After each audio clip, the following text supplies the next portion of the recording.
उपाध्यक्ष पूर्वी जोन पूर्वी क्षेत्र डॉक्टर पारसनाथ सर को आमंत्रित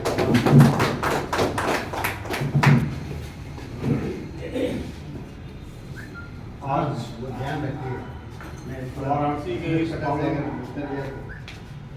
पवित्र स्थान पर पूर्वांचल के विद्वान जुझारू एवं संघर्षशील सेवा के साथियों, आदरणीय राष्ट्रीय अध्यक्ष जी, सम्मानित प्रोफेसर साहब, हमारे भाई ऋषि यादव जी, हम सभी लोग ये जानते हैं कि सेवा पिछले 14-15 वर्षों से निरंतर आगे बढ़ रही है, लेकिन विगत कुछ वर्षों में ठहराव सा आ गया है। ये ठहराव क्यों आया,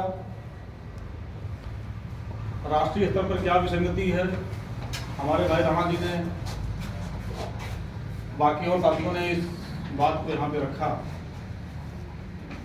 उसके विषय में मुझे भी कोई ज़्यादा आधिकारिक जानकारी नहीं है। मैं समझता हूँ कि हमारे बाद जब राष्ट्रीय अध्यक्ष जी आएंगे, इन सारी टेक्निकल बातों को आपको बताएंगे। बस मैं ये चाहता हूँ कि सेवा जिस गति से आगे बढ़ रही थी और कई गुना गति से आगे बढ़े और पूर्वांचल उसका लीडरशिप करे। इतिहास गवाह है कि पूर्वांचल ने कई सारे समाज सुधारक, राजनीतिज्ञ, वैज्ञानिक, बड़े बड़े प्रशासनिक अधिकारी, बहुत बड़े बड़े बिजनेसमैन इस प्रदेश और देश को दिए। इसमें कोई सानी नहीं है। जो बौद्धिक संपदा, जो जुझारूपन की क्षमता, जो संघर्ष की क्षमता, जो त्याग और बलिदान की क्षमता और भावना इस पूर्वांचल की धरती पर है, मैं समझता हूं कि पूरे भारतवर्ष के किसी कोने में यह क्षमता नहीं है। चिंतन इस बात पर होना चाहिए, मंथन इस बात पर होना चाहिए कि पूर्वांचल के लोग कैसे इस देश और प्रदेश का नेतृत्व करें। मैं सेवा की ही बात नहीं करता हूं, सेवा के साथ साथ जीवन के प्रत्येक क्षेत्र में, चाहे वह सोशल रिफॉर्म हो, चाहे रिलीजियस रिफॉर्म हो, चाहे इकोनॉमिक रिफॉर्म हो, चाहे पॉलिटिकल रिफॉर्म हो, किसी भी क्षेत्र की लीडरशिप हमारे लोगों के हाथ में होनी चाहिए। यह हमारा प्रयास है। यह कैसे होगा, हमें क्या करना होगा, सेवा उसका एक प्लेटफॉर्म मात्र है। हम लोग इस प्लेटफॉर्म पर इकट्ठा हुए हैं क्योंकि कुछ करने के लिए एक प्लेटफॉर्म चाहिए होता है। थोड़ा बार होता है। आज हम लोग शायद किसी देश में जुड़े, पिछले 10-12 वर्षों से आप सभी लोग अपना एक कीमती समय, तन मन धन सब कुछ न्यौछावर किया सेवा के लिए। जहां भी सम्मेलन हुआ, जहां भी अधिवेशन हुआ, जहां भी प्रशिक्षण शिविर आयोजित हुई, आप सभी लोग वहां पर उपस्थित होकर के सेवा को मजबूत बनाने का काम किया। कोई काम बताइए तो फिर बात है। कोई ऐसी ताकत नहीं है, कोई ऐसी शक्ति नहीं है, कोई ऐसा व्यक्ति नहीं है जो अपने निजी स्वार्थ में सेवा को कमजोर कर सकता है। सेवा एक विचारधारा है, कोई व्यक्ति नहीं है, और विचारधारा अजर और अमर होती है, निरंतर यौवन को प्राप्त होती है, तरुणाई को प्राप्त होती है। बस उसमें हम सभी लोगों को संगठित होकर के संगठन के विभिन्न पहलुओं पर काम करने की जरूरत है। हम जानते हैं, हम ये सीखे भी हैं, ये पढ़े भी हैं कि मनुष्य को केवल 2 काम करना चाहिए। आज हम सभी लोग सेवा पे जुड़े हैं, एक इसको प्लेटफॉर्म मानते हैं, तो इसीलिए इसमें जुड़े हैं कि 2 काम हम लोग करेंगे। या तो व्यक्ति को ऐसा कर जाना चाहिए कि आने वाली पीढ़ियां उस पर लिखें या तो व्यक्ति को ऐसा कुछ लिख जाना चाहिए कि आने वाली पीढ़ियां उसको पढ़ें। यह तो कार्य है हमारा आपका। दोनों अवसर यहाँ उपलब्ध हैं, कुछ करने का भी अवसर है तो कुछ लिखने का भी अवसर है। कुछ साथी करने में महारत हासिल किए हुए हैं तो कुछ लिखने में किए हुए हैं। हम सब जानते हैं कि नक्सलाइट और आतंकवादी कैसे आदमी बन जाता है, मानव बम बन जाता है। उसको पता है कि हम मानव बम बन गए, उड़ जाएंगे कुछ देर बाद, रिमोट कंट्रोल किसी और के हाथ में। कैसे? विचारधारा से, ब्रेन वॉश करने से। उसको इस तरह की ट्रेनिंग दी जाती है, इस तरह का प्रशिक्षण दिया जाता है कि वह अपने आप को ह्यूमन बम बना लेता है। नक्सलाइट एरिया में बड़े बड़े संगठन कैसे चल रहे हैं? ब्रेन वॉश करके चल रहे हैं। सुभाष चंद्र बोस ने एक फौज बनाई थी, क्या नाम है उसका? आजाद हिंद फौज। किसी को एक पैसे वेतन वहां नहीं मिलता था, लेकिन लोग मरने के लिए तैयार थे उसमें। क्या नारा था? तू मुझे खून दो, मैं तुझे आजादी दूंगा। यह एक मिशन था, यह एक विचारधारा थी और लोग तैयार थे। तो सेवा भी उसी तरह की बलिदानियों की टीम है, सैक्रिफाइस करने वालों की टीम है सेवा। हम और आप पिछले 10-12 वर्षों से जो सैक्रिफाइस करते चले आ रहे हैं, उसको कोई शक्ति मिटा नहीं सकती। इसलिए हम लोगों को घबराने की आवश्यकता नहीं है कि कोई आया इसको लेकर चला गया, कोई ले जा नहीं सकता है। बस हंगामा खड़ा करना मेरा मकसद नहीं। मेरा मकसद है कि हर हाल में सूरत बदलनी चाहिए। आग मेरे सीने में नहीं, तेरे सीने में सही, कहीं भी वो आग मगर जलनी चाहिए। यह जो है दुष्यंत जी की जो पंक्तियां हैं, ये हमारे और आपके सीने में लगातार अगर जल रही है तो सेवा का कोई नुकसान नहीं कर पाएगा। और पूर्वांचल सेवा ही नहीं, समाज के विभिन्न अंगों का नेतृत्व करने की क्षमता रखता है। और यह तभी कर पाएगा जब हम सभी लोग इस संगठन को मजबूत बनाएंगे, स्ट्रांग बनाएंगे। अब मैं आता हूं इस पर कि संगठन को मजबूत कैसे बनाया जाए, संगठन स्ट्रांग क्यों नहीं हो पा रहा है, इस पर बात करने की आवश्यकता है। बाकी बातें हमारे राष्ट्रीय अध्यक्ष जी बताएंगे। प्रत्येक जनपद में हमारे प्रभारी हैं। यस, अब प्रभारी को यह चाहिए कि उस जनपद में तहसील स्तर, विकास खंड स्तर, न्याय पंचायत स्तर, ग्राम पंचायत स्तर, इवन बूथ स्तर तक की कमेटी मेन स्ट्रीम की रेडी कर लेगी। इतना होने के बाद पूर्वांचल इस मामले में बहुत धनी है, बहुत ही भाग्यशाली है। यहां सरकारी कर्मचारियों की कमी नहीं है। सेवा के द्वारा लक्षित वर्गों में से सभी का नाम नोट कर लिया जाए। जो रिटायर्ड हो गए हैं उनको भी नोट किया जाए, जो कहीं कार्यरत है उनको भी नोट किया जाए। पूरे देश और प्रदेश या देश के बाहर भी हमारे पूर्वांचल के बहुत लोग रहते हैं। जो यहाँ आते हैं उन्हें उचित सम्मान नहीं मिल पाता है, वो अलग थलग पड़े हुए हैं, उनका भी नाम नोट किया जाए। और जनपद स्तर पर बड़े लेवल पर कार्यक्रम आयोजित किए जाए और उन्हें बुला करके वहां सम्मानित किया जाए, उनको सेवा में जोड़ा जाए। ऐसे ऐसे लोग हमारे पूर्वांचल के जनपदों में हैं जो देश और दुनिया में अच्छा मुकाम हासिल किए हैं। उनकी आज अच्छी स्थिति है, अच्छी पोजीशन है, बड़े बड़े पदों पर रिटायर होकर के गुमनाम हो गए हैं।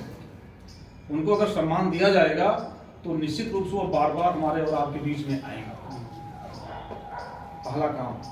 दूसरा काम, हम सभी लोग अपने वर्गों में से जो हाई स्कूल, इंटरमीडिएट, उच्च शिक्षा, मेडिकल, इंजीनियरिंग, मैनेजमेंट, फार्मेसी, स्नातक आदि फील्ड में टॉप 10 स्टूडेंट्स हैं, टॉपर्स हैं, उनका नाम नोट करके उन्हीं लोगों के द्वारा सम्मानित कराने का काम किया जाए। प्रतिभा सम्मान समारोह ऑर्गेनाइज्ड बाई सेवा, और इसकी व्यवस्था हमारे लोगों में से बहुत से लोग ऐसे हैं जो बड़े बड़े स्कूल कॉलेज चला रहे हैं, बिजनेसमैन हैं, बड़े बड़े उद्योगपति हैं, उनके द्वारा मेडल, शील्ड, सर्टिफिकेट छपवा लिया जाए, उसमें उनका भी नाम नीचे डाल दिया जाए, सौजन्य से फला। तो मैं समझता हूं कि निश्चित रूप से वह सपोर्ट करेंगे। आप ज्यादा खर्च नहीं आता है, 10-20 हजार रुपए में बड़े बड़े काम हो जाएंगे। आप 100-200 बच्चों को आप बहुत आराम से कर सकते हैं सम्मानित। समाज में जो लोग अच्छा कार्य कर रहे हैं, कोई सिलेक्शन पा रहा है किसी पर भी, उसको भी आप करिए सम्मानित, और समाज के अन्य लोगों को उसमें बुलाइए उस कार्यक्रम में।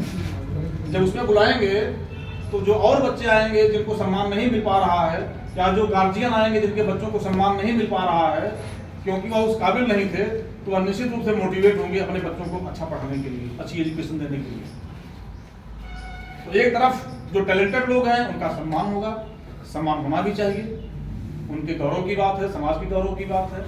और दूसरी तरफ जो बच्चे सम्मान नहीं पा पाए हैं वह उत्साहित होंगे, मोटिवेट होंगे कि अगले कार्यक्रम में जब नेक्स्ट ईयर कोई कार्यक्रम ऑर्गेनाइज होगा तो हमारे भी बच्चे वहां पहुंचने की कोशिश करेंगे, उनका भी सम्मान होगा। इससे हमारे समाज के लोगों का सम्मान बढ़ेगा, गौरव बढ़ेगा, लोग हमसे जुड़ेंगे। यह एक तरीका हो सकता है। मैं जब जनपद ललितपुर में सेवा प्रभारी था, अभी मैंने कर्पूरी ठाकुर जी की जयंती पर एक कार्यक्रम कराया वहां पर, जहां पर पिछड़े वर्ग के बच्चों को जो है करीब 150 बच्चों को वहां पर शील्ड, मेडल और सर्टिफिकेट देकर के सम्मानित किया गया सेवा के तत्वावधान में। इस तरीके से थोड़ा हम लोग अगर एक्टिव हो जाए जिला लेवल पर, ज्यादा नहीं थोड़ा सा एक्टिव हो जाएंगे तो ये सब बहुत ज्यादा बड़ा काम नहीं है, ये हो सकता है। इसके लिए किसी केंद्रीय नेतृत्व से या केंद्रीय निधि से बजट लेने की आवश्यकता नहीं है, ये हम लोग अपने रिसोर्स से ही कर सकते हैं या करवा सकते हैं। और जब हमारी कमेटी ग्राम पंचायत लेवल तक बन जाएगी तो उस गांव में कितने लोग सरकारी पदों पर हैं, कितने लोग प्राइवेट पदों में अच्छे पदों पर हैं, जिनकी अच्छी स्थिति है, या जो बाहर रहते हैं, बंबई रहते हैं, कलकत्ता रहते हैं, गुजरात रहते हैं, पूर्वांचल के आधी आबादी तो बाहर ही रहती है, ये सच्चाई है। घरों में ताला लगा हुआ है लोगों के। गाँव में आप जाएंगे, बहुत सारे घर ऐसे हैं, मैं अपने गाँव में आता हूँ, देखता हूँ, बहुत सारे घर में ताला लग गया है। पता चला कि उस घर में 50-60 लोग हैं, एक भी मेंबर घर पे नहीं है। अब वो लोग भूल गए लोगों को, और बाहर जाकर के अच्छी स्थिति में है। जब वो कभी यहाँ आते हैं तो लोग उनको पहचानते तक नहीं है। ऐसे लोगों को हम लोग इस प्लेटफॉर्म पर रखें तो निश्चित रूप से वो न केवल आर्थिक रूप से हमारी हेल्प करेंगे, बल्कि उनका मनोबल ऊंचा होगा और वह बार बार आने की कोशिश करेंगे। क्योंकि व्यक्ति को क्या चाहिए? रिस्पेक्ट, सम्मान। आज सेवा की जरूरत क्यों पड़ी? सेवा की आवश्यकता इसलिए पड़ी कि हमारे लोगों का सम्मान नहीं होता था। हमारे लोग उत्पादक वर्ग थे, और जो लोग हम पर रूल करते हैं वह पैरासाइट क्लास हैं। बिना काम किए एंजॉय कर रहे हैं, बिना कोई कार्य किए, बिना कोई उत्पादन वाला काम किए, उनकी लाइफ स्टाइल बेस्ट है। और हम सभी लोग उत्पादन भी करते हैं और लाइफ स्टाइल भी अच्छी नहीं है, समाज में सम्मान भी नहीं होता। सेवा का यही फोकस है। जब भारत आजाद हुआ, डेमोक्रेसी आई, सत्ता का हस्तांतरण हुआ, शक्तियों का बंटवारा हो गया। पहले सारी शक्तियां केवल एक व्यक्ति में नहीं होती थी राजतंत्र में। जब संविधान आया, लोकतंत्र आया, शक्तियां बटी, न्यायपालिका, कार्यपालिका, विधायिका, 3 अंग हो गए। तीनों अंगों के द्वारा ही सत्ता का संचालन हो रहा है। यही राजा है डेमोक्रेसी में। और यहाँ पर हमारा उचित प्रतिनिधित्व नहीं है, हमारी भागीदारी यहाँ पर नहीं है, इसलिए हम लोग सम्मान कम पाते हैं। इसके लिए हमें एजुकेशन देनी पड़ेगी अपने बच्चों को। जो समाज की और हमारे देश की सरकारों की विभेदकारी नीतियां हैं, कॉन्स्पिरेसी है, षड्यंत्र है, उससे लड़ना पड़ेगा। अगर हम उससे नहीं लड़ेंगे, हमारी योग्यता का, हमारी क्षमता का हनन होगा। और हमारा मनोबल गिर जाएगा। और जब मनोबल गिर जाएगा, हम डर जाएंगे, तो हमारी क्षमता घट जाएगी। भगवान श्री कृष्ण ने कहा है कि अगर हम भयभीत हो गए तो हमारी एफिशिएंसी कम हो जाती है। और भय सबसे बड़ा पाप है। हम लोगों को भयभीत होने की आवश्यकता नहीं है। सेवा में दो तरह का ग्रुप होना चाहिए, एक फ्रंटल ग्रुप, एक बैकएंड ग्रुप। जो फ्रंटल ग्रुप है वह न्यायपालिका, कार्यपालिका, विधायिका, मीडिया सब में जाए, सब में अपनी बात को मजबूती से रखे। और जो बैकएंड ग्रुप है वह चिंतन करे, मंथन करे और पॉलिसी बनाए। इस पोजीशन से हम लोग आगे बढ़ेंगे तो निश्चित रूप से हम इस समाज का, इस देश का नेतृत्व कर पाएंगे। अगर ऐसा नहीं कर पाते हैं तो हम कभी नहीं कर पाएंगे। ऐसे मीटिंग करते रहेंगे, आते रहेंगे, जाते रहेंगे, एक दूसरे पर दोषारोपण होता रहेगा, अपनी मंजिल तक नहीं पहुंच पाएंगे। हमारी मंजिल क्या है, हमारा गोल क्या है, हमारा लक्ष्य क्या है? इस समाज का, इस प्रदेश का और देश का नेतृत्व करना। ये अपने दिमाग में हम लोग फीड कर ले आज कि लीडरशिप कैसे आएगी, डोमिनेंसी कैसे आएगी, इस पर काम करने की आवश्यकता है। और तब आएगी जो मैंने बताया है, कुछ सुझाव दिया है, कुछ आइडियाज दिए हैं, उस पर हम लोग काम करें। विद्यार्थी चेतना परिषद मैंने बनाया हुआ है, वहां को उसमें हजारों विद्यार्थी हैं। कोई ऐसा स्कूल कॉलेज नहीं है जहां विद्यार्थी चेतना परिषद का गठन न कराया गया हो। हर स्कूल कॉलेज में हमारे चेतना परिषद का गठन हो चुका है। हमारी जो वहाँ की कार्यकारिणी है, मेन बॉडी है, उसको हम लोगों ने दायित्व दिया, उसको ट्रेन करते हैं, उसको ब्रेन ट्रेन करते हैं। जब ब्रेन को ट्रेन करेंगे तभी वो काम कर पाएंगे। उसको इस तरीके से हम लोग ट्रेन करते हैं कि जाकर के वहाँ बना चले जाते हैं, उनकी मीटिंग होती है, फिर उनका ब्रेन ट्रेन किया जाता है। फिर हम लोग जो करना चाहते हैं वो करते हैं, फिर लड़ाई लड़ते हैं। हमारे बीच में जो हमारे रिटायर्ड साथी हैं, अपने आप को रिटायर्ड न समझें। आप ये समझिए कि आपका जीवन अब शुरू हुआ है और अगले 20-30 सालों में आप इस देश और समाज को बहुत कुछ देने वाले हैं। आप कहीं से कमजोर नहीं हुए हैं। ताकत तो ब्रेन में होती है। फिजिकली आप कमजोर हो सकते हैं, हो सकता है कि आपका हाथ पांव ज्यादा अच्छा ना काम करता हो, लेकिन आपका ब्रेन, आपका जो एक्सपीरियंस है वह इस सेवा के काम आएगा, इस समाज के काम आएगा। और आपकी बहुत आवश्यकता है हम लोगों को। जब आपका मार्गदर्शन मिलेगा, आपका संरक्षण मिलेगा, आप हमारे लोगों के बीच में आएंगे, उनको ट्रेंड करेंगे, तब निश्चित रूप से जो है सेवा मजबूत होगी और सेवा का जो मिशन है वो कामयाब होगा। ज्यादा समय न लेते हुए अब मैं आगे